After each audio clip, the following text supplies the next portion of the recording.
We do this shit. Know that. You already know we come with it, man. It's not. Shit.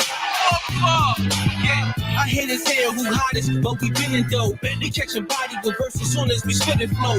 You stand back and just watch it, but we get in the show. One West UPK study the biblio. I hear him saying who hottest, but we been in dope. I'm catching bodies with verse as soon as I spit it flow. You stand back and just watch it, but we get in the show. One West UPK study the biblio. I spit it for the Lord. I'm always rough with the words spit with the lyrics. A kind of soul bitch that they can't in the garments and them shits is all like fringes and we studied out boots and all black. Never met no niggas this hood or this strong, this smart or this sharp. You could, but you drawn. I'm good on my John. It's a must, cause I gotta be praying that these devils get persecuted for robbery. Shit, we been exquisite, we spit it with no apology. The pride of me had me sticking with it like phlebotomy. Braids on the brain, shades on in the headpiece. Murder instrumentals, I'm leaving them dead beats.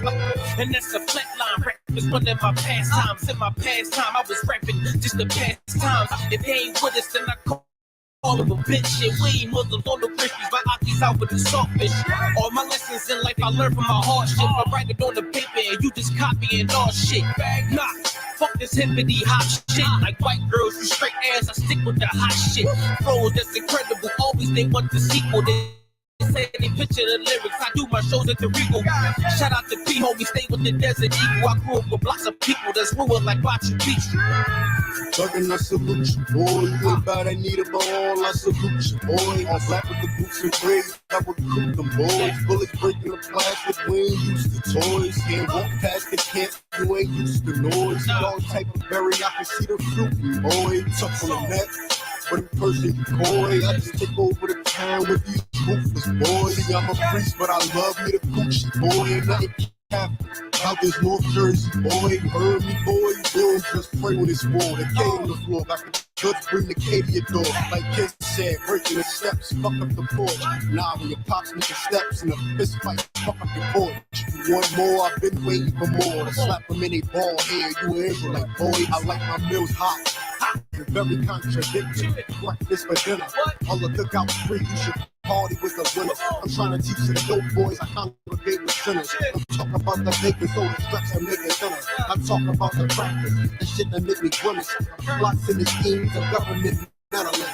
They mezzanine on the reign of my king. Treachery. Kills in your favor after drinking the medicine. On fuck America and found God in the crevices. Shit, I hate it saying who hottest, but we been in dope. We catch a body on verse as soon as we spit it flow. You stand back and just watch it, but we get in the show. One West UPK study the biblio. I hate it saying who hottest, but we been in dope. I'm catching bodies with verse as soon as I spit it flow. You stand back and just watch it, but we get in the show. One West UPK study the biblio. Niggas out of here, man. This is Jersey, Philadelphia shit, man. From Jersey going up to Philly. Understand? It's that one West shit. One West, how we crack. Alright, I got my Bible, I got my liquor, and I got my women, and a couple simple pleasures in his life. You feel me? You feel, you feel. You feel, you feel, you feel, you feel, you feel, you feel, you feel, you feel, you feel. All right, go ahead and clap it up.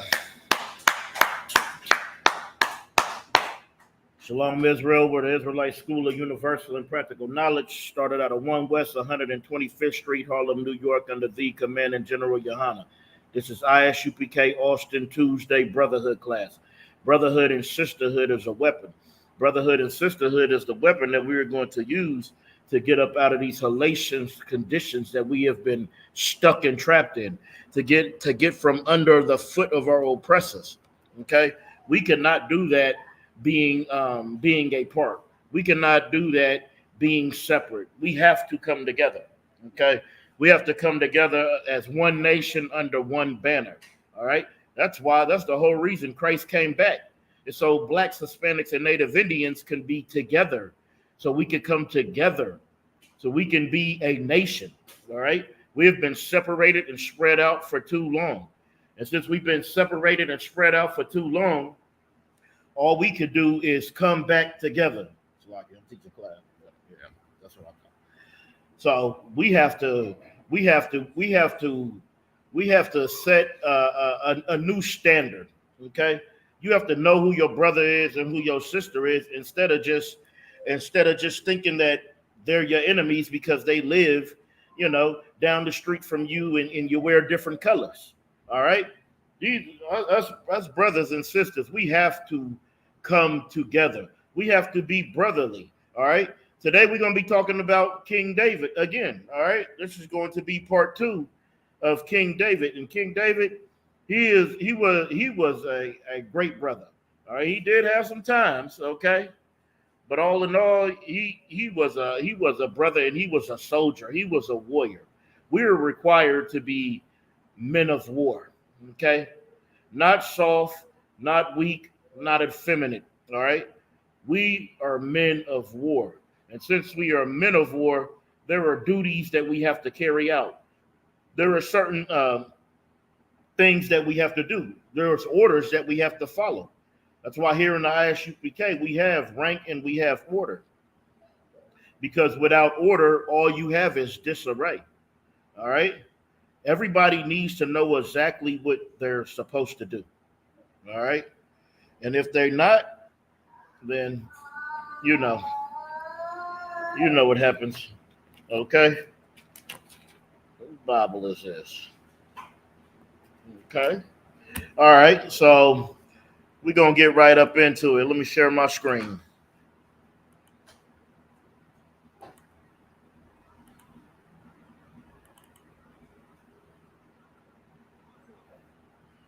All right, I'm going to start at 1 Samuel chapter 9, verse 8. It said, and there was war again, and David went out, and he fought with the Philistines, and he slew them with a great slaughter, and they fled from him. You see, David was such a warrior. You got to remember, David is the one that took out Goliath. David was a young boy, all right, out there, and he took that sling and that rock, and he slayed their greatest, all right. He slayed the greatest one of their nation, okay. But all after that, they were saying that Saul has killed thousands, but David tens of thousands, and since that happened, Saul became bitter, all right. Don't be bitter because somebody is better than you at something. We all are many members. General Muhammad was talking about that last night. We all are many members. We all are necessary. Some people teach well. Some people fight well. Some people, they got the precepts. We are all needed, though. All right? We are all needed for this one body, okay? And Saul was very upset because David was a great warrior. I think if you're a king, you should be happy to have a great warrior under you. I think that's what you want. I think if he didn't have that great warrior, Tamakia, that the Philistines would have been over us. Okay? Because that was the deal. Whoever was able to beat Goliath, or if Goliath won, whoever the winner was, to the victor goes the spoils. Okay? So Saul was mad at David, so he was trying to do these things to get David out of there, but he didn't want the blood on his hands. So he was trying to send him to unbeatable battles. But the Lord was with David. See, that's what we got to understand. If the Lord is with you, then who can be against you? If the Lord is with you, there's not no battle that you're not going to be able to win. Okay? Because the glory goes to the Lord. It's the Lord winning the battle. It's the Lord defeating your enemies. It's the Lord conquering all these obstacles in front of you. That's what we have to do. That's what we have to realize. I'm going to read it again. 1 Samuel 19 and 8. And there was war again. And David went out and fought the Philistines. And he slew them with a great slaughter. And they fled from him. That slaughter was so great from this man coming down, him and his soldiers. They called it a great slaughter. Oh, and they fled. They hightailed it out of there. because they were trying to live. You know, when they seen that this was a war that they were not going to win, oh yeah, they try to get up out of there.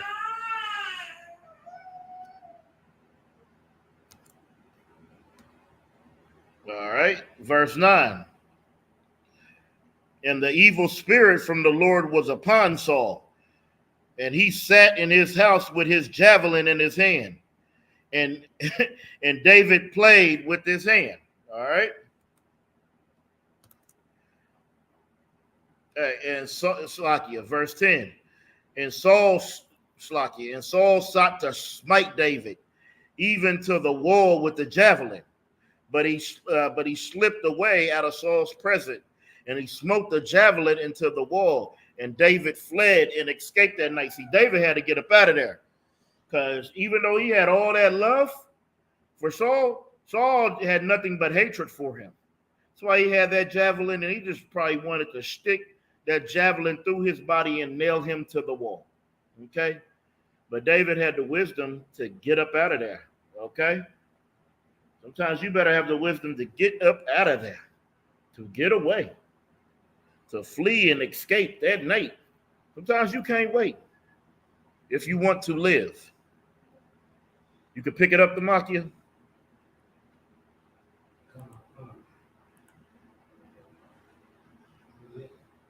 We're going to be at 1 Samuel 23:1.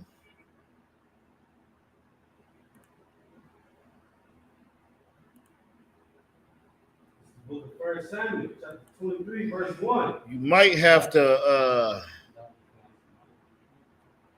come over here, because the mic don't even work like that anyway. You might have to come like not next, because they don't really want that, but maybe over here. You can't really see over here, so I'll move this. Bear with me 1 second. Rakia Managwatium. Yeah. Yeah, you can slide that chair over. No. Just so they can hear us. No. Until somebody comes in. Yeah, you still. I was gonna say try to put something on that step, but it might work, it might not. Yeah, that's the wad. Right here? Yeah, that's gonna have to be Tawad.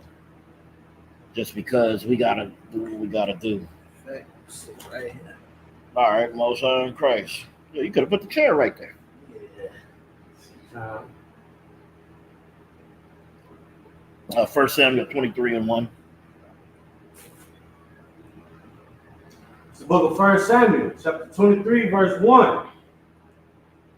Then they took David, saying, Behold, the Philistines fight against Keilah, and they robbed the threshing floors. Continue. Verse 2. Therefore David inquired of the Lord, saying, Shall I go and smite these Philistines? And the Lord said unto David, Go and smite the Philistines and save Keilah. You see, David asked. He entreated the Lord, meaning he came to the Lord. All right. He entreated the Lord. All right. And he said, should I go and smite these Philistines? You see, David was good at following them orders. And the Lord said, yeah. If the Lord said no, David would not have took his butt out there and did anything. Okay. But the Lord said, yeah, you go over there. All right. And you save Keilah. All right. You go there. Continue reading. Verse 3. And David's men said unto him, Behold, we be afraid here in Judah. Say that again. Read that again. And David's men said unto him, Behold, we be afraid here in Judah. How much more then if we come to Keilah? I mean, how you say it? Keilah. Keilah against the armies of the Philistines. You see, they said, They said, David's men said, we scared here in Judah. We at home and we're terrified. How much more terrified would we be if we come over there with you? If we travel with you to go fight this. See, this is why you can't be a coward. This is why the Israelite School of UPK is no cowards. Because you can't be scared to go somewhere. You scared to go to Givens Park? You scared of the East Side? You scared of Runberg?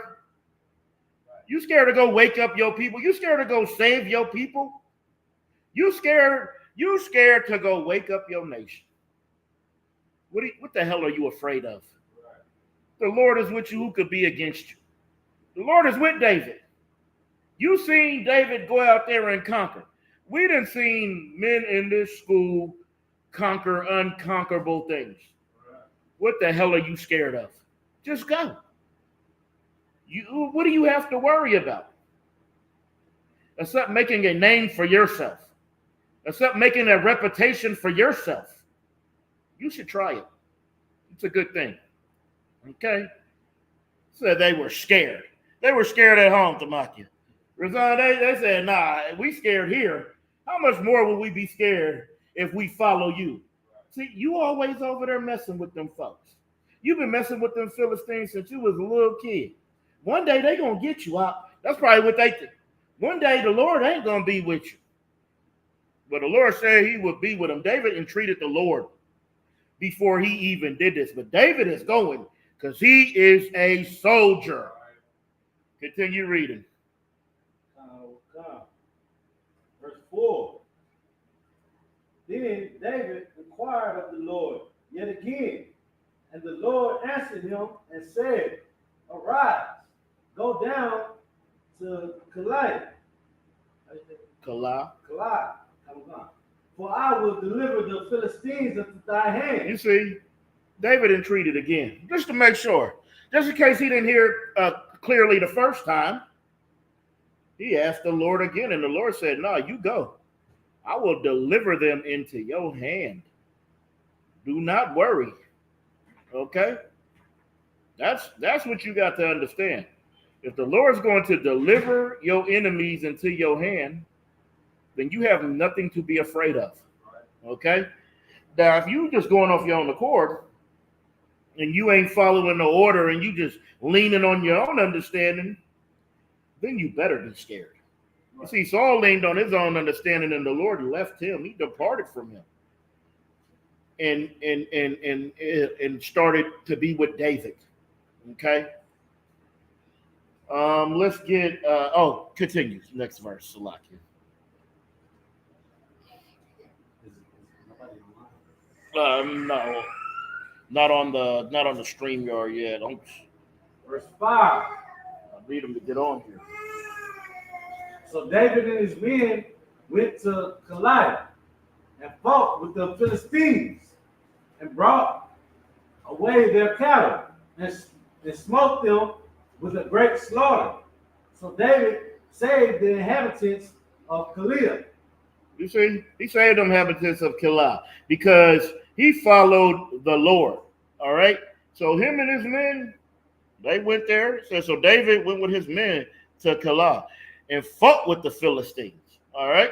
Sometimes you're going to have to fight. Right. You know, we are men of war. Sometimes there's going to be a war. Right. You can't be scared because there's a war. All right. You have nothing to fear. What they say, you have nothing to fear but fear itself. Okay? Just follow the order. It said, and after they went, they brought away their cattle and smoked them with a great slaughter. Right. These men were scared. And they came away with cattle and smoked them with a great slaughter. And David saved them inhabitants. Sometimes you're going to have to go save your brother. Sometimes you're going to have to be a man of war and protect your nation. Right. What the hell are we doing? What is this about? If it's not about your people, if it's not about protecting your brothers and your sisters, that's very important. And you shouldn't be a coward because you scared. Because you don't want to. Let's go to 24 and 1. Yep.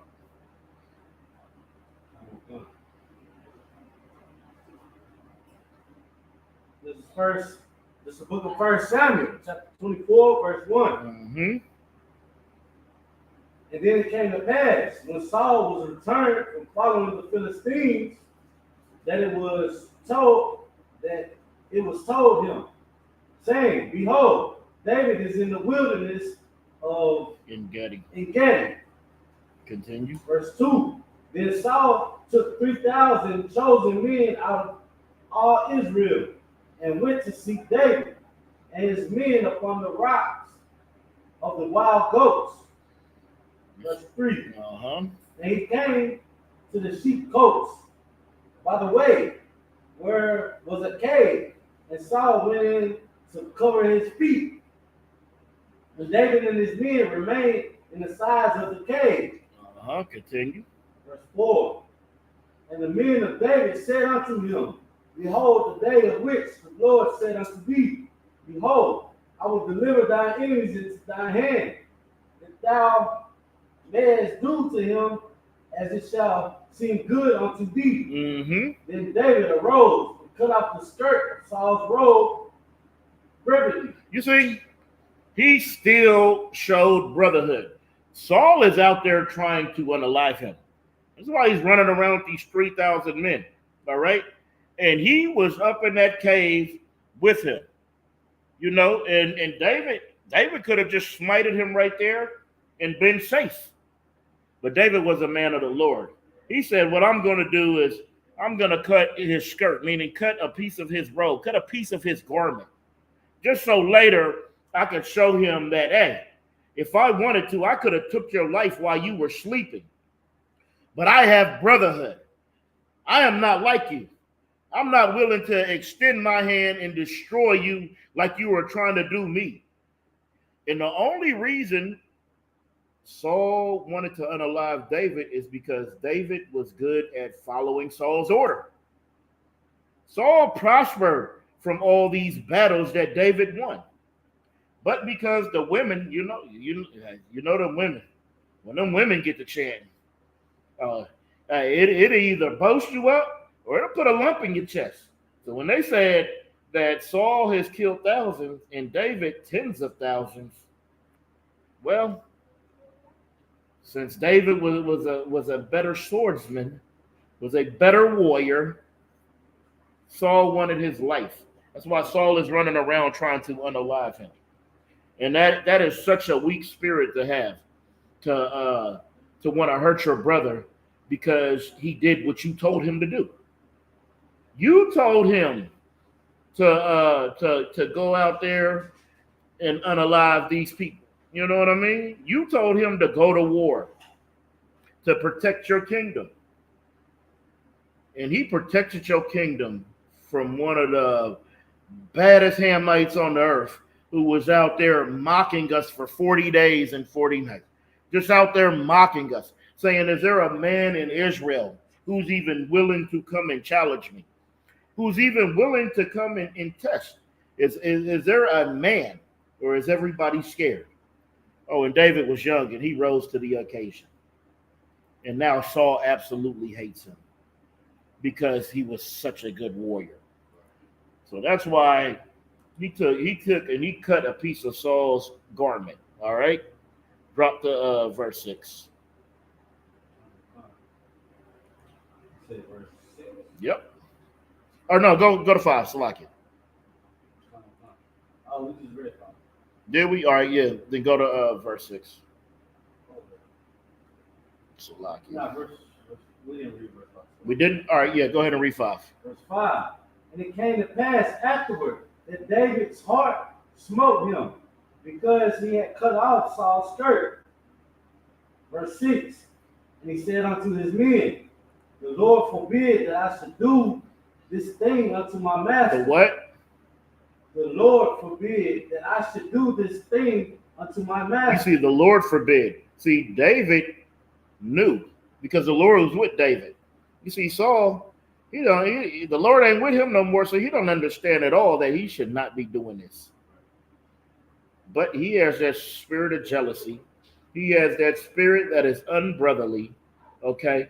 And he is out there trying to unalive one of the people who would do anything for him, okay? Who has loved him since a young boy. All right. He said, the Lord forbid that I should do this to my master. He's still letting them know, this is my king, this is my Lord, this is my other one. Continue reading.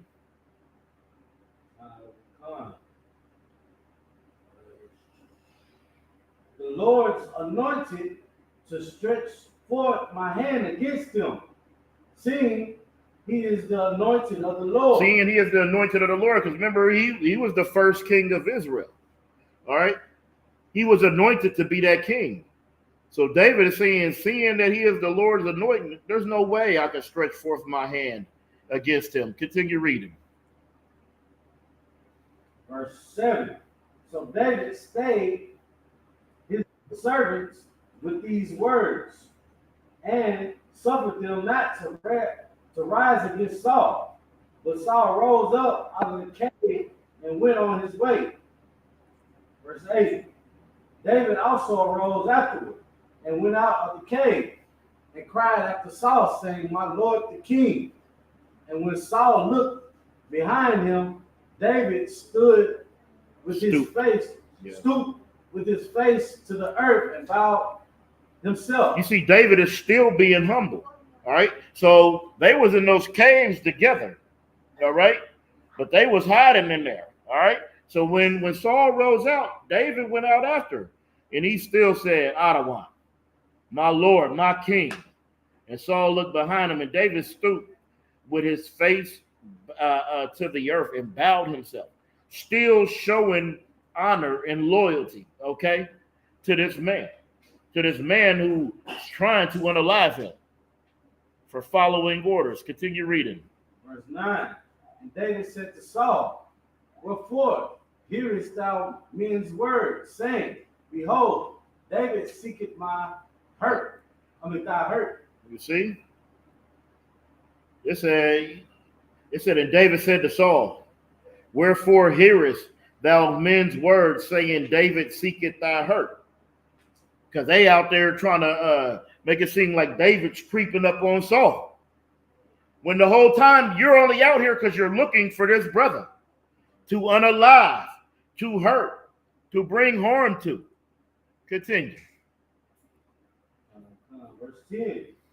Behold, this day thine eyes have seen how the Lord hath delivered thee to the day into my hand in the cave. Mm-hmm. And some bade me kill thee, but my eyes spared thee.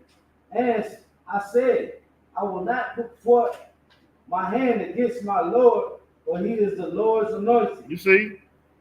Behold, this day thy eyes have seen how the Lord had delivered thee into my hand. That's how he was able to get that skirt. That's how he was able to slice that garment. Right? Razan, he could have easily sliced that neck. Real easy. But like he said, I'm not going to put forth my hand to my Lord, to the Lord's anointed. Okay? Even though your men bade, all right? Even though your men are saying, I am here to harm you. Okay? It said that the men are trying to put it in the king's ear that I am here to hurt you, when that was not the case.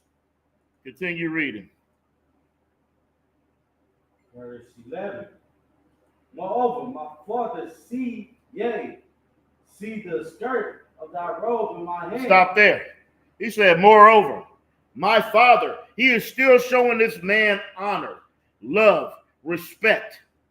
He's giving him the respect of a king. But he said, yea, you see the skirt of thy robe?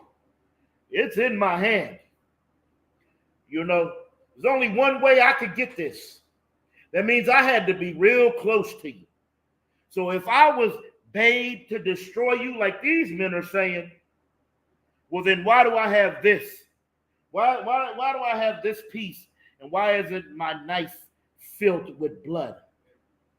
Why didn't what I use to cut the skirt of your robe Yeah, it got pieces of fabric in it, but it could have your esophagus, could have all that, could have your Adam's apple attached to it, could be those things. Continue reading, Officer Thamaki. And kill thee not. No, thou and see that there is neither evil nor transgression in my hand. And see, because I have only this skirt and not your esophagus, there is no evil nor transgression in my hand. Are we going to be able to say the same for you for all these things you're trying to do? You already sent me. You wanted me to be your son-in-law, so I have to go fight and bring back 100 foreskins of the Philistines. And since you wanted that, I went to war for your daughter, okay? And I brought back 200 foreskins of the Philistines, okay? I go to war for you while you were out there hoping that these other nations could succumb and subdue me. Right. All right, continue reading. For in that I cut off thy skirt and thy robe and killed thee not. Know thou and see that there is neither evil nor transgression in my hand. Mm-hmm. And I have not sinned against thee. Yet thou huntest. Yet thou what? Yet thou huntest. You were out here with 3,000 men. Ye hunteth. He hunteth what? Yet thou huntest my soul to take it. You see? You hunteth my soul to take it. Because Saul wanted to unalive David. Saul wanted David destroyed. He wanted them out of there because Saul didn't want anybody getting any glory over him. No matter how great you are, he wants it to be hidden under a bushel because he doesn't want to hear that he killed 1,000, but David tens of thousands. Okay? Continue reading, Officer Thamaki. Verse 12. The Lord. Actually, drop down to 16. Verse 16. And it came to pass when Dawidah had made an end of. Who is Dawidah? King David. No, they don't know that in TV land. Just read it like it says. Most High in Christ. And it came to pass when David had made an end of speaking these words unto Saul, that Saul said, Is this thy voice, my son David? And Saul lifted up his voice and wept. You see? What? Because that emotion overcame him, okay? Because he's realizing what he's doing is evil, you know? Sometimes you get an eye-opener to let you know that, damn, this really is wrong, all right? Continue reading. Verse 17. He said to David, Thou art more righteous than I. Thou what? Thou art more righteous than I. Thou what? More righteous than I. Thou art more righteous than I, because I am trying to harm you. You could have harmed me, but you didn't. Okay? You were honorable. You are a man of honor. Okay? David is a very honorable man. David is somebody we should look to these stories and these times. So when it's your turn, you know who to be. You know what to be like. You know how to act and react. Okay? Continue reading. For thou hast.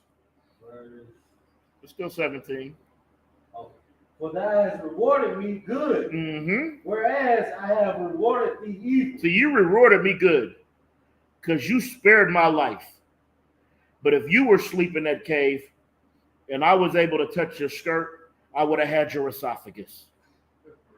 And that's what he's basically letting David know. Okay? See, David is a very honorable brother right here, right now. All right? Continue reading. Verse 18. And thou hast shewed this day how that thou hast dealt well with me. And you showed me that you're an honorable man by how you dealt with me. because I was at your expense. I was at your mercy. There was a plethora of things that you could have done to me. And you dealt with me honorable. You dealt with me like a man of the Lord. You rewarded me good, whereas I have rewarded you evil. And we see that, and you showed me this day by how you dealt with me, brother. Continue reading. Come on, God. For I'm still on 18. And thou hast shewed this day that how thou hast dealt well with me, for as much as when the Lord hath delivered me in thy hand, thou killest me not. See? Because the Lord delivered him into his hand. Oh, he could have did anything that he imagined. Imagine the things he could do. Imagine what you would do to survive. Imagine what you would do if this man who is running your kingdom is after you. David couldn't walk around free. Continue reading. Verse 19. Mm-hmm. For if a man find his enemy, will he let him go well away? So hold on. So if a man find his enemy, is he going to let him go? Is he going to let him escape? Is he going to let him walk away? Lie. You didn't let the nigga who stole $10 from you for that $10 dime bag, you didn't let him escape. You chased him through the whole neighborhood. Okay. Continue reading. Wherefore the Lord reward thee good for that thou hast done unto me this day. Continue reading. Verse 20. And now, behold, I know well that thou shalt surely be king, and that the kingdom of Israel shall be established in thy hand. You see? See? Now this is something heavy right here. Okay? It said, and now behold, I know that thou surely be king, and that the kingdom of Israel is established in thy hand, because you remember, the Lord has left Saul. That's why he has these evil spirits. That's why he has all these things happening. Okay, because the Lord has left him. All right? He has left him. And this kingdom belongs, this is y'all can and this kingdom belongs to David. All right? And that's why through the seed of David came Christ. All right? Continue reading. Verse 21. Swear now, therefore, unto me by the Lord, that thou wilt not cut off my seed after me. That what? That thou wilt not cut off my seed after me. He's saying, see that you will not cut off my seed after thee. Of course, David wouldn't. He wouldn't touch you. David loved Jonathan. David loves your children. Why would he do that? He wasn't going to do that because he is an honorable brother. All right? But the Lord already has chose and has picked. Okay? And that's why at the end of the day, Jonathan didn't make it, because of course, when the king perishes, that's who takes his next of kin. If he doesn't have a son, it's good. It would have been his son. It would have been Jonathan. All right. Continue reading. Oh yeah, continue reading. And that thou wilt not destroy my name out of my father's house. And don't wipe me out of the history. Don't wipe away my remembrance. All right. Continue reading. Verse 22. And David swore unto Saul, and Saul went home. But David and his men got them up until the hold. All right, let's drop that. Let me get 1 Samuel 25 and 39. It's the book of 1 Samuel, chapter 25, verse 39. And when David heard the Nabal was dead, he said, "Blessed be the Lord that hath pleaded the cause of my reproach from the hand of Nabal, and had kept his servant from evil. For the Lord had returned the wickedness of Nabal unto his own head." Mhm. And David sent and communed it's like, that's good slur, with Abigail to take her to him to wife. Continue reading. Verse 40. And when the servants of David were to come to Abigail to Kamal, they spoke unto her, saying, "David, send us unto thee, to take thee to him to wife." Continue reading. Verse 41. And she arose and bowed herself on her face to the earth, and said, "Behold, let thine handmaid be a servant to wash the feet of the servants of my Lord." Continue reading. Verse 42. It's like, and Abigail hasted and arose and rode up an ass, and rode upon an ass with 5 damsels of her that went after her, and she went after the messengers of David and became his wife. Mm-hmm. Verse 43. Yep. David also took Ahiman and Jezreel, and they were also both of them his wives. Uh-huh. Verse 44. But Saul had given Michal, his daughter, David's wife, to Fatati, the sons of Laish, which was as Galilee. You see, Saul gave David's wife away. But the reason I wanted to bring this out about David is I want to bring this out about the UPK. I want to bring this out about the men of the Lord. Much polygamy. Okay? That's what this is. Much polygamy. I mean, General Muhammad said it the best. Monogamy is adultery. Because if David would have left one to get with the other, he would have had to commit adultery. Okay? Like your Christian pastor. All right? Like your so-called bishop. You know? I was in Christianity before. I had a pastor who had a wife, and then he did it, and then he had another wife. Okay? We don't teach that divorce, all right? Right. So we got to understand that this is our culture. And if you want to know that monogamy, it comes from the Greeks, from the Grecians, because what they were doing is they were coming together, once a year just to procreate. But what they were doing is while they were out there in the battle, they were sleeping with each other, okay? Men on men, because it said that it brought them their bond closer. It said it made them closer, all right? It made them love each other more. It made them want to fight harder for you. Good night. I don't love my brothers that much. I don't need that kind of bond with any brother. I'll let you know that now. We don't have to have that kind of bond. I love you plenty enough right now.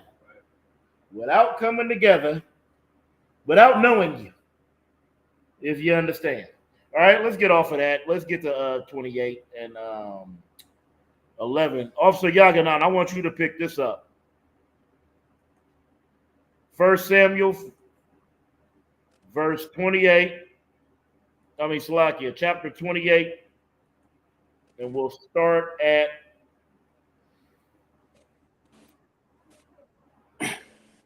We'll start at 1.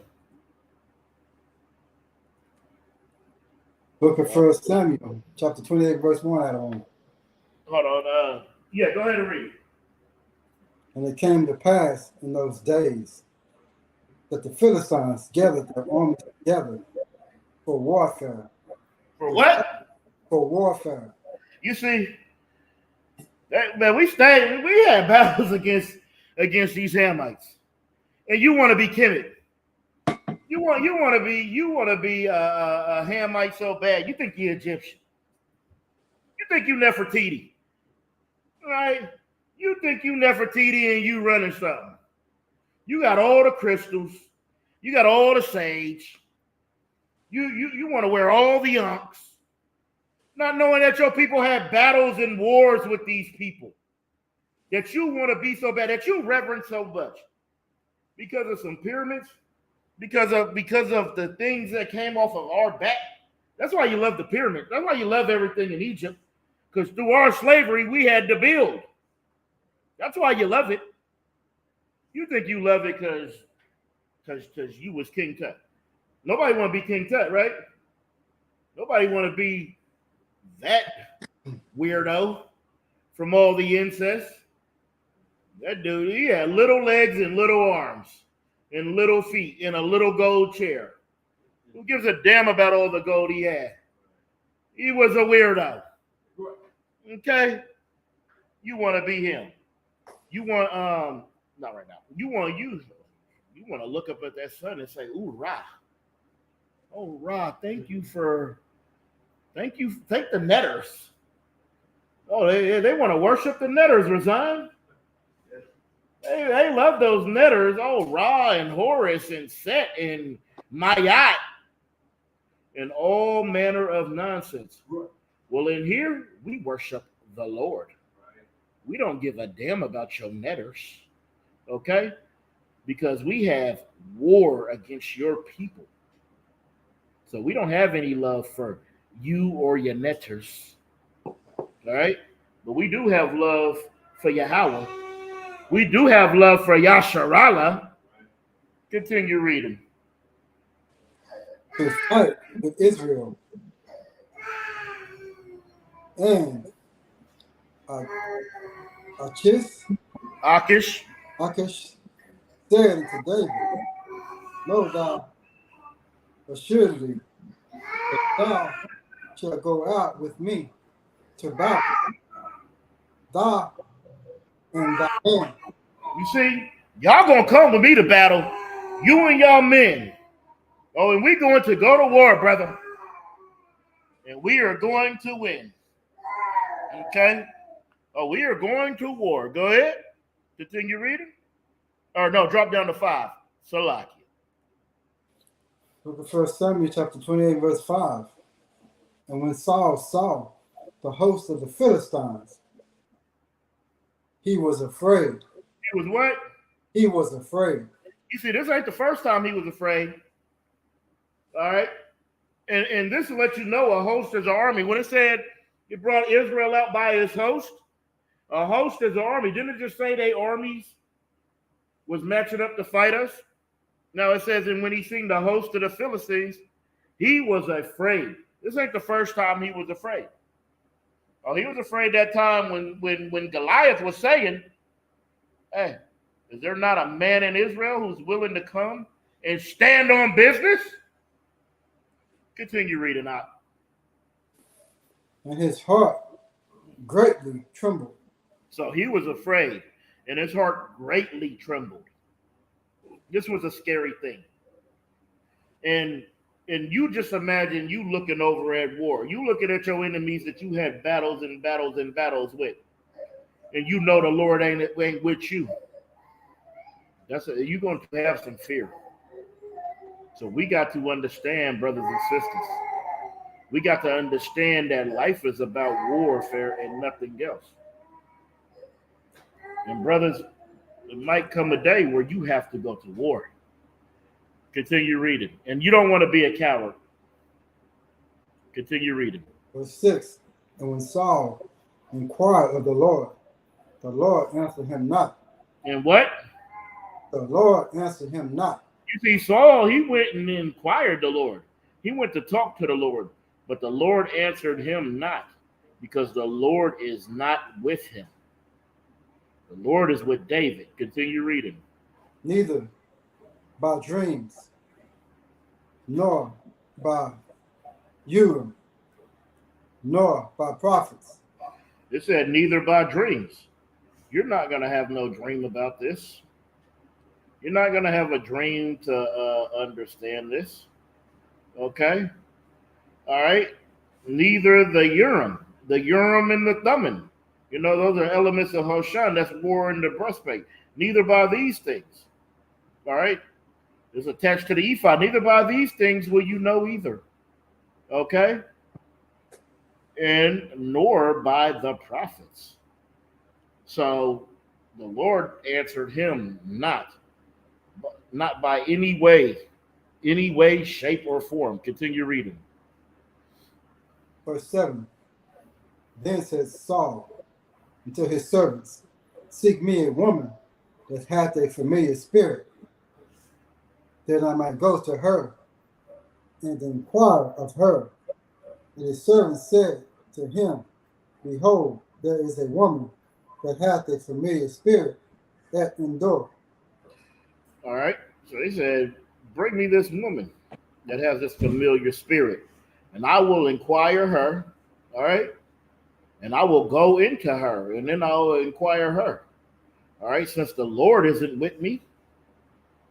And brothers, don't do that.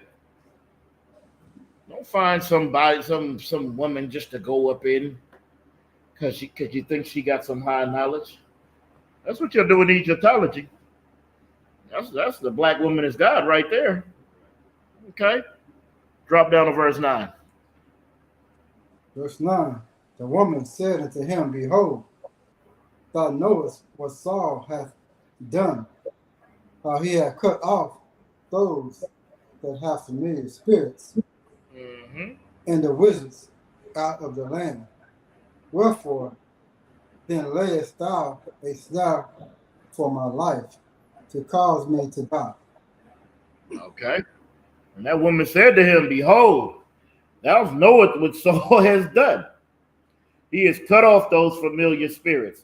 Now he wants the woman with the familiar spirit. All right? It said, and the wizards out the land. Now he wants those wizards. Now he wants it. Wherefore thou layest a snare on my life and cause me to die. You see, these things are snares and traps. Because you go outside of the men of the Lord for counsel, those answers that you get are going to be outside of the men of the Lord. They're not going to be from God. All right? Drop down to 11. Verse 11. Then said the woman, whom I will bring up into thee. And he said, bring me up Samuel. So the woman said, who shall I bring up to you? He said, bring me Samuel. That was my prophet. All right? That was my prophet before I did things that I shouldn't have done. All right, continue reading. Verse 12. And when the woman saw Samuel, she cried with a loud voice. And the woman spoke to Saul. Hold on 1 second. Because why is this? There we go.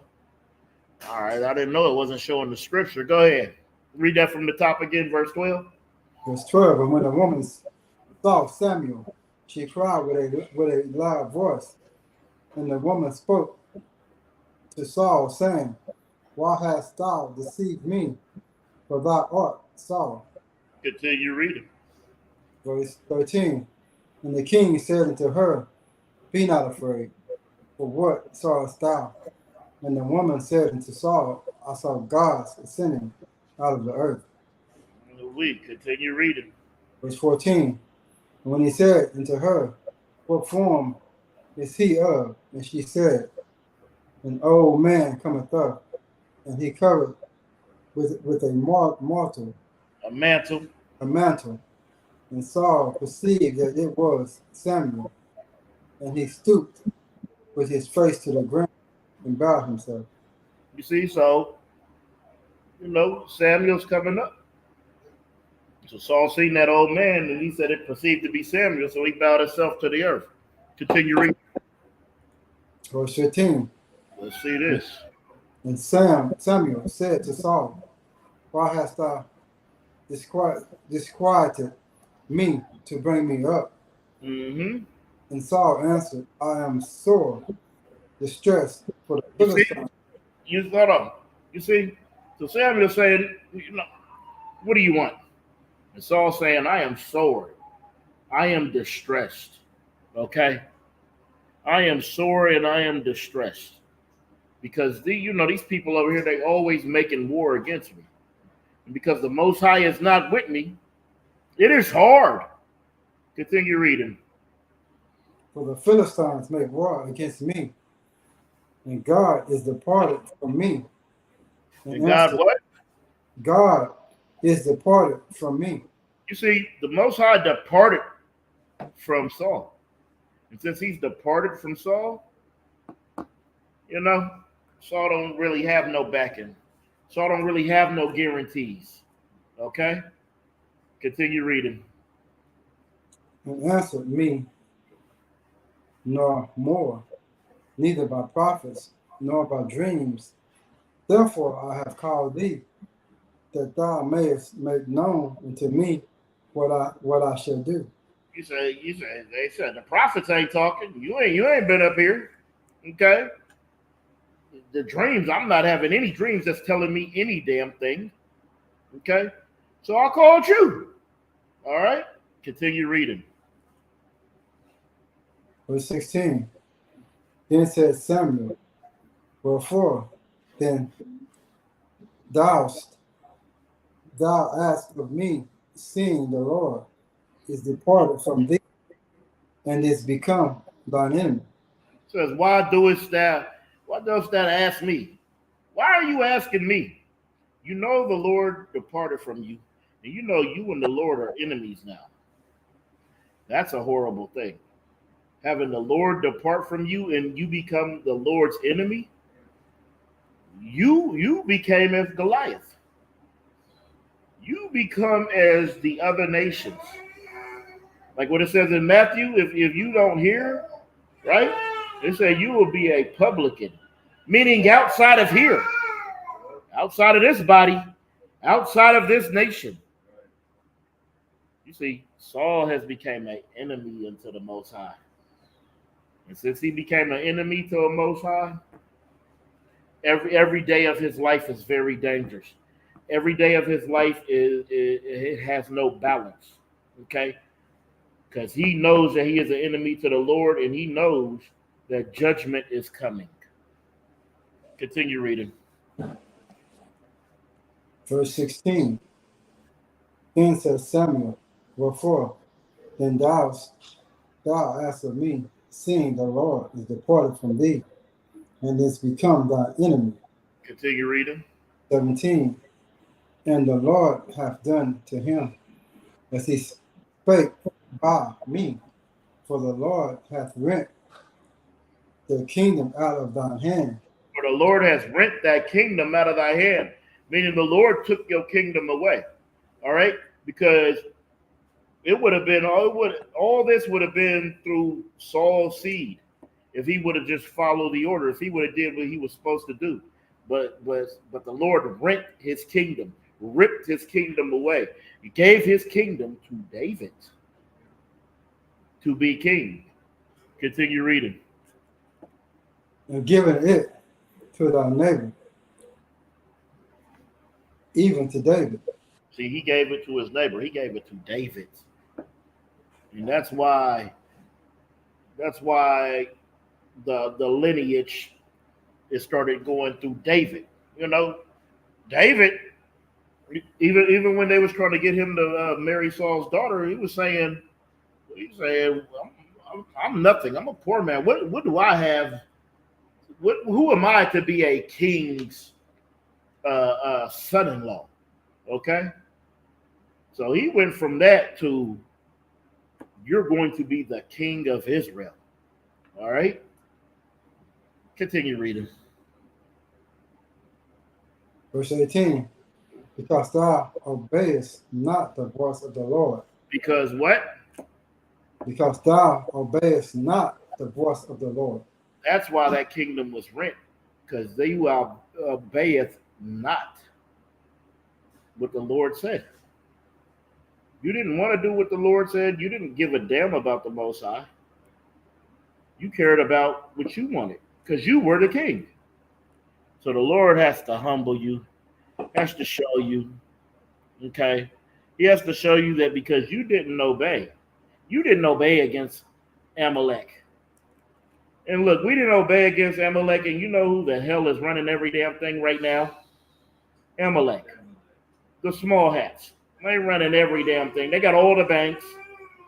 They got all the movie companies. You think it's two companies. You think it's two different things. They still both Amalek. They still a part of the same nation and family. They're running all the rap music. They running every damn thing. Continue reading. Nor executeth his fierce wrath unto Amalek. See, we should have executed fierce wrath against Amalek, and we are paying for it because we did not. Continue reading. Therefore hath the Lord done this thing unto thee this day. See, and that's why the Lord did this, because you should have had fierce wrath against Amalek. When the Lord says don't spare, then you don't spare. When the Lord says don't take, then you don't take. These are things that we have to understand, because if not, we will keep going through these same cycles. We'll be going through these same judgments, these same curses, because we don't want to listen to the voice. We don't want to hearken diligently into the voice of the Lord our God. Go to 1 Samuel 30:1. Book of 1 Samuel chapter 30 and verse 1. Uh-huh. And it came to pass when David and his men were come to Ziklag Yep. on the third day that the Amalekites had invaded the south and Ziklag and smitten Ziklag and burned it with fire.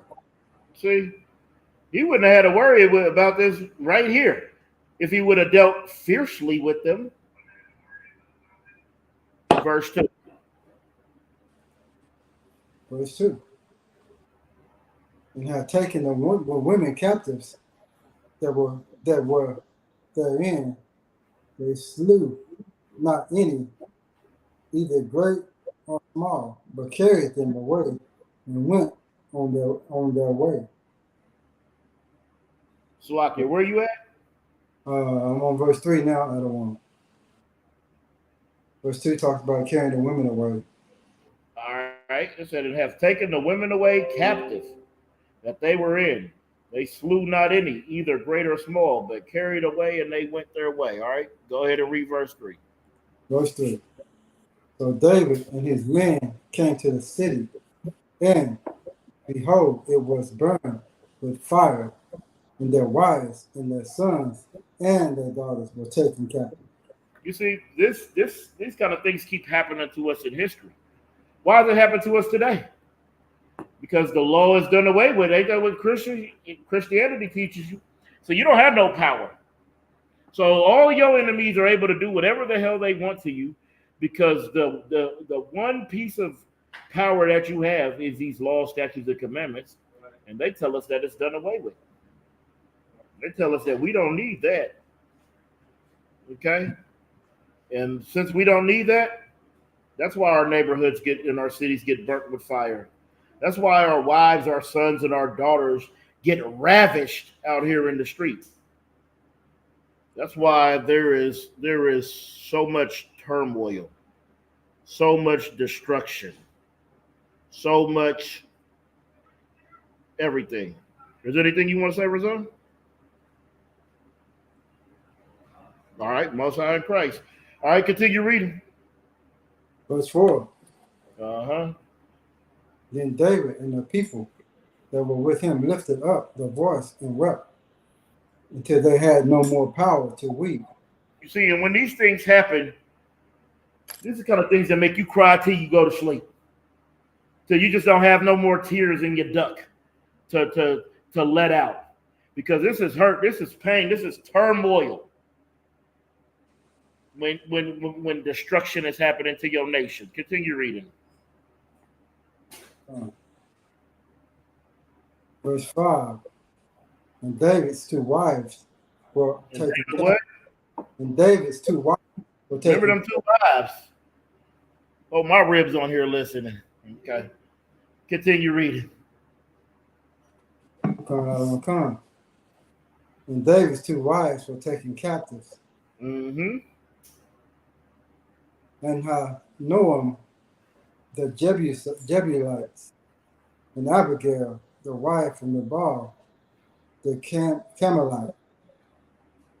In verse 6, and David was greatly distressed, for the people spake of stoning him, because the soul of all the people were grieved, every man and his sons, and for his daughters. But David encouraged him in the Lord his See, God. that's what you got to do. With this terror, with this going on, he had to encourage himself in the Lord, because this was a very bad thing that was happening, and it happened because of the leader. That's why who you follow matters. Who's in charge of you matters. You think you over there just pretty in purple and it's all good. It's not. You following a wicked beast, and you looking down on Commanding General Yohana, because he's doing what is supposed to be done of a man of God. And you looking at this purple alternative lifestyle, and you thinking it's so glorious, you thinking they so righteous. You better understand that him being in charge, your men, your women, and your children could be ravished at any time. It's important who you follow. Always understand that. Continue reading.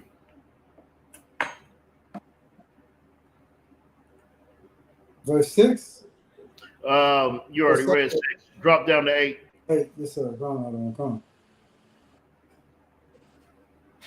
I don't want this verse 7. All right. Nope, just drop down to 8. Hey, and if there's any questions in the class or any questions online, y'all can chat them in, and Lord willing, we'll get to them. Verse 8. And David inquired at the Lord, saying, shall I pursue after this truth? You see, hey, because David is a warrior. All these things are happening. He said, shall I pursue? Because something terrible happened. Should I pursue? Continue reading. Shall I overtake them? And he answered, pursue, for thou shalt surely overtake them, and without fail recover all. Yeah, David, I love you. You're such a great warrior. Not only should you go pursue them and overtake them, but you are going to recover all without fail. You know how heavy that is? You know how spiritual that is? That the Lord said, yes, you go get them.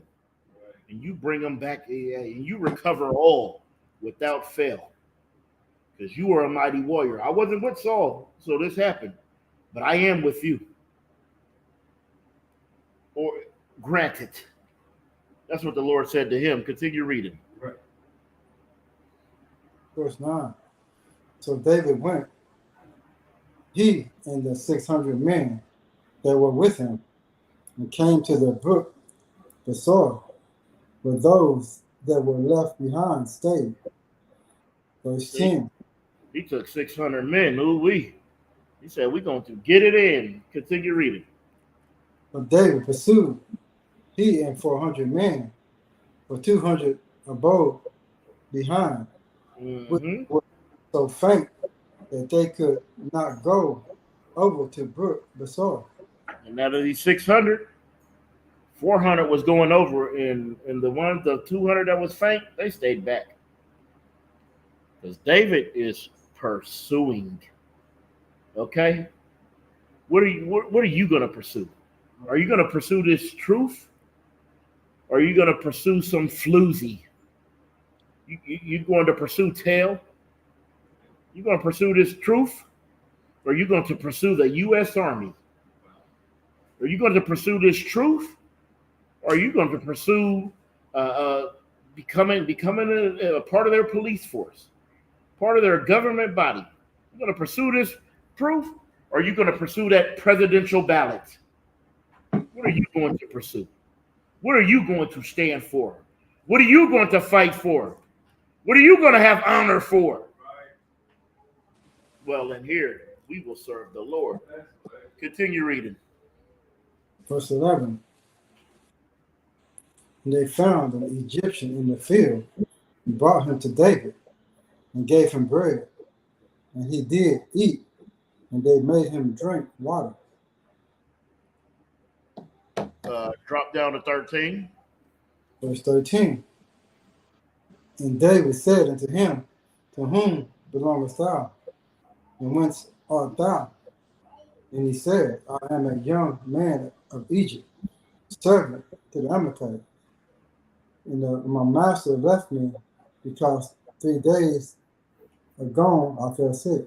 So this Egyptian was out there, and he was under the Amalekites, all right, under Amalek. But he had got left because he had fell sick. Continue reading. Verse 14.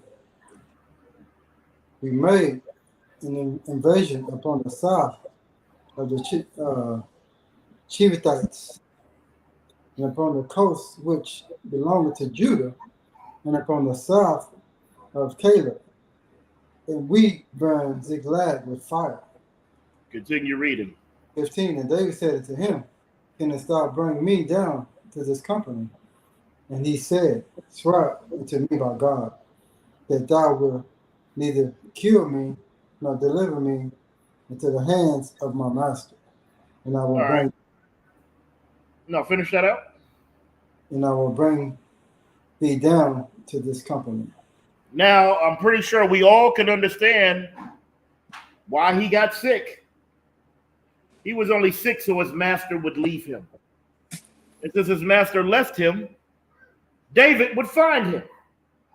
And they gave him water. They gave him something to eat. And they said, take me to your company. And he said, I'll definitely take you there. Just spare me. Okay?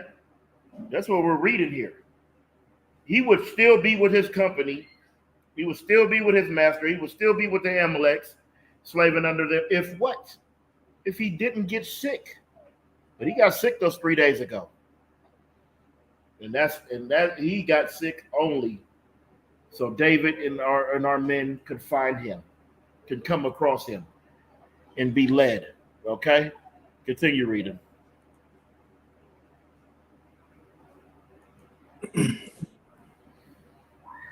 Verse 16. And when he had brought him down, behold, there was spread abroad upon all the earth, eating and drinking and dancing, because of all the great spoil that they had taken out of the land of the Philistines and out of the land of Judah. See, that's what your enemy does. Oh, they celebrate their victories. And what's so wicked about America is you celebrate your oppressor's victories over you. These are his victors. His victories are over your people. And you love 4th of July. You love Thanksgiving. These are things that the so-called Blacks, Hispanics, and Native Indians cherish. Let me get a call, Tamakia. Yep. These are things that they cherish. All right? Right, where you going? Right there. A coal. Yeah, a coal. Yeah, just for... You want to trade it out? All right, Most High Christ, the water. Okay?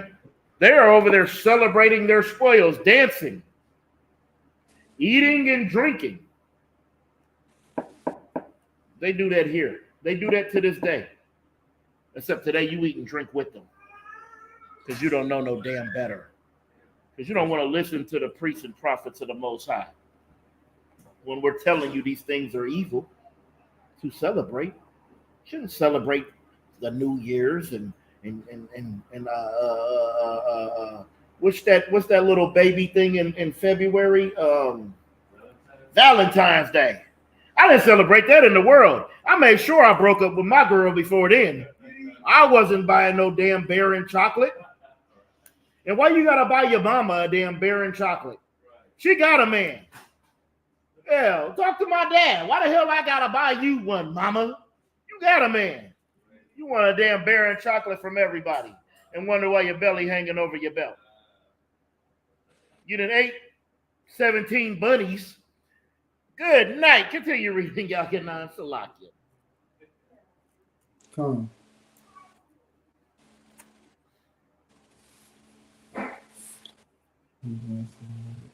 Verse 17, other one? No, finish. Oh, yeah. Verse 17. Salakia. That's exactly where we're at. Go ahead. Verse 17. David smote them from the 12th even until the evening of the next day, and there escaped not a man of them, save 400 young men, which rode upon camels and fled. It said, and David smote them. And when David went to war, from the twilight even until the evening the next day, nobody escaped. Nobody was getting away. And that's because of the Lord. The Lord was with David. You see, I don't care how good of a fighter you are. If the Lord isn't with you, you're not going to win that battle. Right. He has to be on your side. And David has the Lord on his side, and that's why he's able to win these battles. Okay? Continue reading.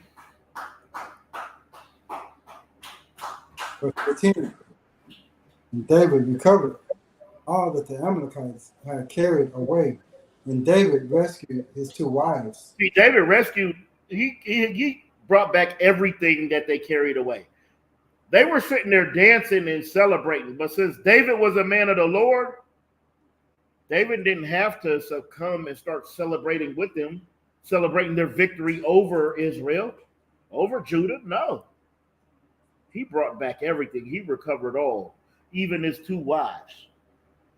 He brought them back. That is righteous. That's what we have to do. You want to talk about bringing people back? Go talk to Officer Dawada, Officer 5,000 Dawada, the camp leader of San Antonio, and ask him how he went and brought something back from that weirdo nature boy. Tell him how he had to leave to go out of the country to rescue one of ours. Okay? Continue reading. Verse 19. And there was nothing lacking of them, neither small nor great, neither sons nor daughters, neither spoil, nor anything that they had taken to them. David recovered.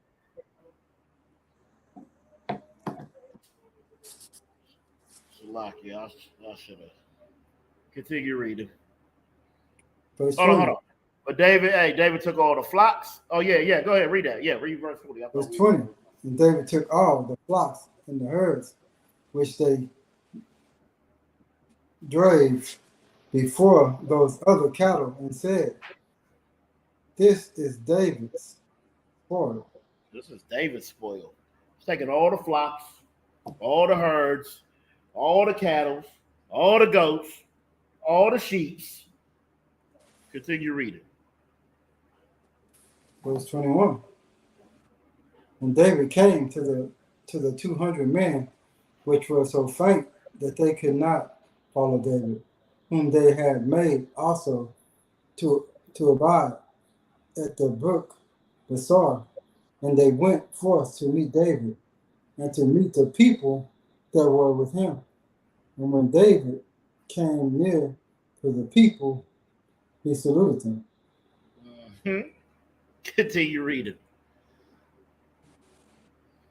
Salakia, verse 22. Then answered all the wicked men and men of Belial and those that went with David, and said, because they went not with us, we will not give them aught of the spoil that we have covered, said to every man his wife and his children, that they may lead them away and depart. You telling us this ain't blacks, Hispanics, and Native Indians?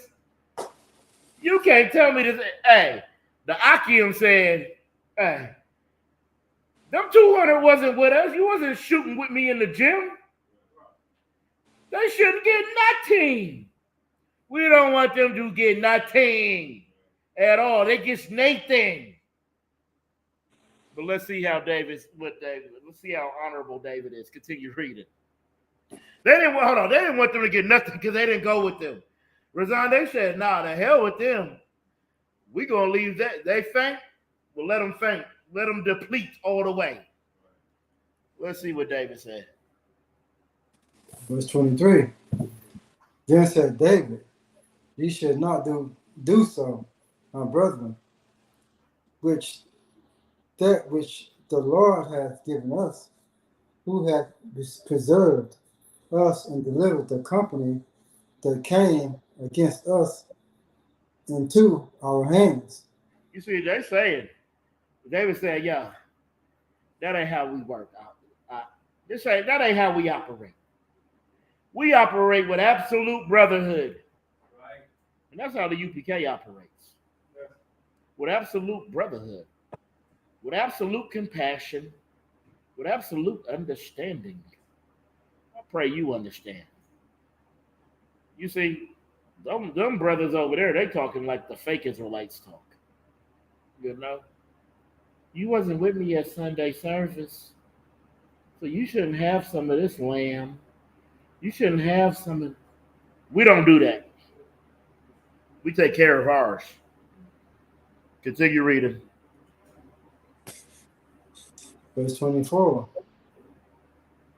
For who will hearken unto you in this matter? But of his part is that goeth down to the battle, so shall his part be that tarrieth by the stuff. They shall part alike. You see? For who will hearken unto you in this matter? But as his part is that goeth down to the battle, shall his part be that tarrieth by the stuff. Thou shalt part alike. We're going to divvy this up, and we are going to separate these things righteously and accordingly. Continue reading. Verse 25. And it was so from that day forward that he made it a statute of an ordinance for Israel until this day. He made it a statute and an ordinance in Israel until this day. That's why we uphold honor. Because why should I take all this? This brother needs some, this brother needs some, this brother, this sister, this. Why the hell do I need it all? Because I went. If me and Razan go, me, Razan, and Thamakia go down, and we get more than enough, more than we can handle. That, you see, you know what that reminds me of? Y'all remember during COVID, what the hell are you buying 80 gallons of milk for? You know milk spoils. You buying all these perishable items so nobody else can get them. What the hell do you need that much for? It doesn't last forever. Maybe you should portion it out and everybody can get some. Because you don't need it all. You need all the toilet paper. You got one tail, but you need all the rolls of toilet paper. Good night. I shopped accordingly. I took what I needed, and I left whatever else because my brothers and sisters might need it. Don't be like Esau and just take everything. He wants to take all the land, all the water, all the resources, all the trees. He wants it all. We take what we need. All right? He made it a statute and an ordinance for Israel unto this day. Continue reading. Verse 26. And when David came to Ziklag, he went of the spoil unto the elders of Judah, even to his friends, saying, Behold, a present for you of the spoil of the enemies of the Lord. You see, and David, he sent it to the elders. He gave it to his friends. He said, these are the spoils of the enemies of the Lord. Enjoy this. Enjoy this cattle. This cattle came from the enemy of the Lord.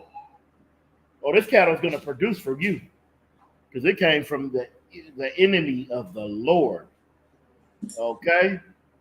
Let's go to 31 and 1.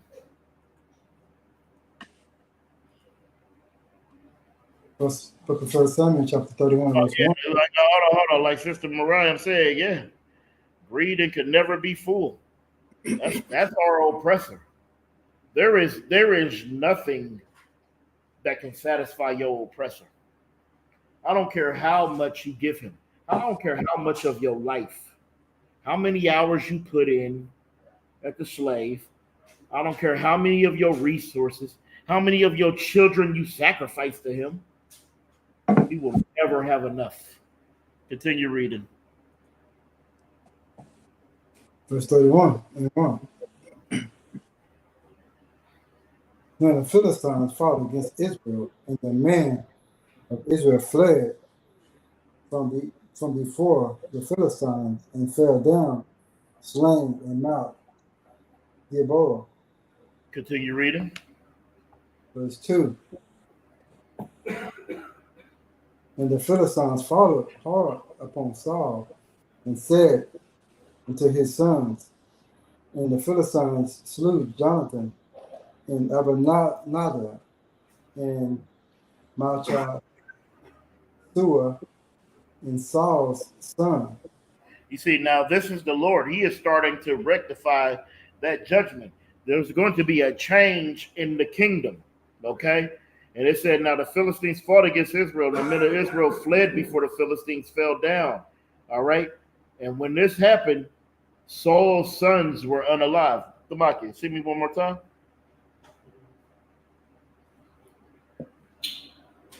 Continue reading. Verse 3. In the battle went sore against Saul, and the archers hit him, and he was sore wounded of the archers. So not only his sons, now it's him, because he is wounded. Because we know David has to be the king. There's only one way that can even happen, because kingship goes through bloodline. Or if you conquer and take over and overthrow. This is the Lord overthrowing Saul's government and establishing David's. Continue reading. Verse 4. Then said Saul unto his armor bearers. Remember, David used to be his armor bearer. David was his armor bearer when he took out Goliath. Now Saul said unto his armor bearer, go ahead. Draw thy sword, and thrust me through, that with these thieves uncircumcised come and thrust me through. You see, nobody wants these uncircumcised. Your enemies are the uncircumcised. Nobody wants them to come and thrust their sword into them. So Saul is telling his armor bearer, you draw nigh thy sword, and you thrust it to me. So one of these uncircumcised do not. One of my enemies do not. They already hit me with the arrow. The archers are already got me with the arrows. Continue. These thieves uncircumcised come and thrust me through and abused me, but his armor bearer would not, for he was sore afraid. Therefore Saul took a sword and fell upon him. See, Saul unalived himself because his armor bearer just couldn't. He was afraid. He just couldn't. He wouldn't do it. Okay? He didn't want to do that to Saul. So Saul took the sword and he fell upon it himself. Continue reading. Verse 5. And when his armor bearer saw that Saul was dead, he likewise upon his sword and died with You him. see, and then he was unalive because he fell on his sword then. He said, my king is dead. I'm his armor bearer. I can't go back without him. So he fell on his sword. Go ahead. Another one time. Verse 6. So Saul died, and his 3 sons, and his armor bearer, and all his men that same day together. You see, this is what you call a changing of the guard. Because not only did Saul perish, his 3 sons also perished, his armor bearer and all his men that were with him that day. That's why it's important who you follow. Those men would have been with David. They wouldn't have had nothing to worry about. But they're with Saul, and they have everything to worry about. Continue reading. Verse 7. When the men of Israel that were. Drop the 8. Verse 8. And it came to pass on the morrow, when the Philistines came to strike the slain, that they found Saul and his 3 sons fallen on Mount Gilboa. So then they see that he is fallen, right? Because he fell on his sword. Now let's see what they did. This is what they did to Saul. This is what happened to a king of Israel. This is what you can damn near count on when the Lord is not with you. Just like when Christ comes back and the Lord is not with you, your head is going to be between your ankles. Read. Verse 31 and 9. And they cut off his head. They did what? They cut off his head. They did what? They cut off his head. They cut off his head. Continue reading. And stripped off his armor, set into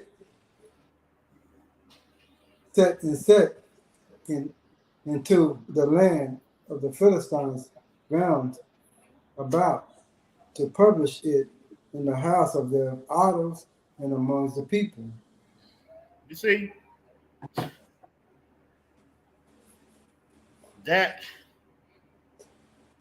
I don't think y'all understand why you should have such an immense hatred for your enemies like they do to you.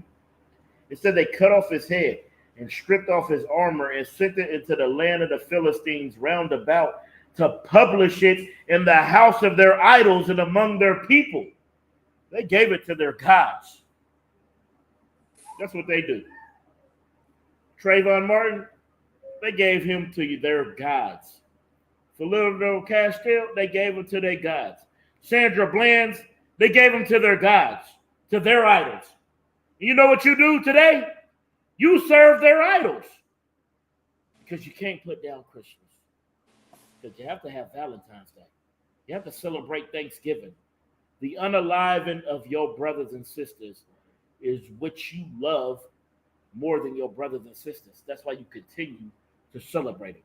You continue to reverence these days like they are special. They are not. These are horrible, tragic days, tragic things that happen to us. And our head is in there. I don't know if y'all know about what happened to the native Indians. I don't think y'all know about Thanksgiving, really. I don't think y'all know about how they came through and they cut off the chief's head and impaled it onto a stake that's high in the city, and it stayed there for 20 years. So your kids growing up seeing that, it's going to make them soft because that was once your leader, and that's his head up there. Go ahead, Tamakia. It's like hablas español, jugar el football. A lot of people don't know what a soccer ball really represents. Oh, yeah. And when we come to that time, Thanksgiving, and that time of the 20 years, that head of the Israelites Exactly. was the whole idol of who God had in football. Exactly. Our heads was the football. Just like the first bells. You know how you hang balls and bells on your Christmas tree? Those were heads. But now they just glitter in silver and gold, and it's beautiful, and it's for the kids. A kid who's going to hate you anyway when they're 15, who gives a damn? I tell my rib that all the time. Like, yeah, I love the kids, but the hell with them. I don't even know if I'm gonna like them in 5, 10 years. So who knows? They're gonna have to earn and prove themselves. I did. My parents love me because of who I am. Okay? You can't just be any damn thing and get my love. I'm gonna tell you that now. My love is all the way conditional. I don't give a damn how you feel about it, what you think about it. Oh, my love is very conditional. And if you're not up to my condition in terms, then my love is non-existent. I pray you understand. Continue reading. Verse Yeah, let's get through this so we can end this. verse 10. You said verse what? Verse 10? 10. Most High in Christ. Go ahead. And they put his armor in the house of Ashtaroth, and they fastened his body to the wall of Bethlehem. And when the inhabitants of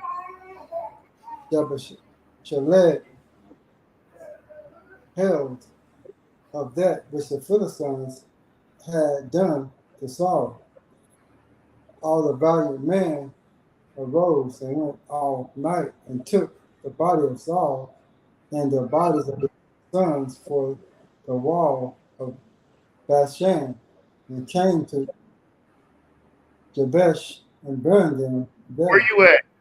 I'm at 12 out of 1, going on 13 now out of 1. Go ahead. Verse 13. And they took their bones and buried them under the tree, and ate Jabesh and fasted 7 days. You see, what we got to understand, if we don't want all these things to continue happening to us, what we need and what we have to do is we have to follow the Lord. We have to have the Lord with us like the Lord was with David. You can't be Saul in here. Right. All right? We have to be like David was. We have to be men of war. We want the Lord with us. Right. And if there's no questions, we can get the security announcements.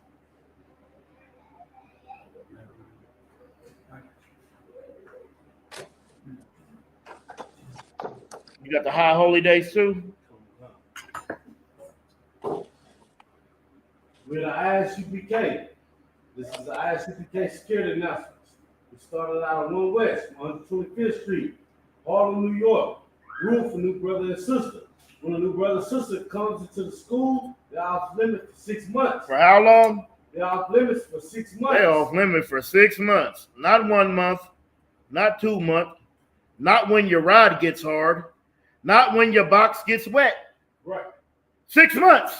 Right. Continue. They're off limits for 6 months. They're to be saluted only. They're here to shed themselves of the world. They need transportation, the teacher will arrange it.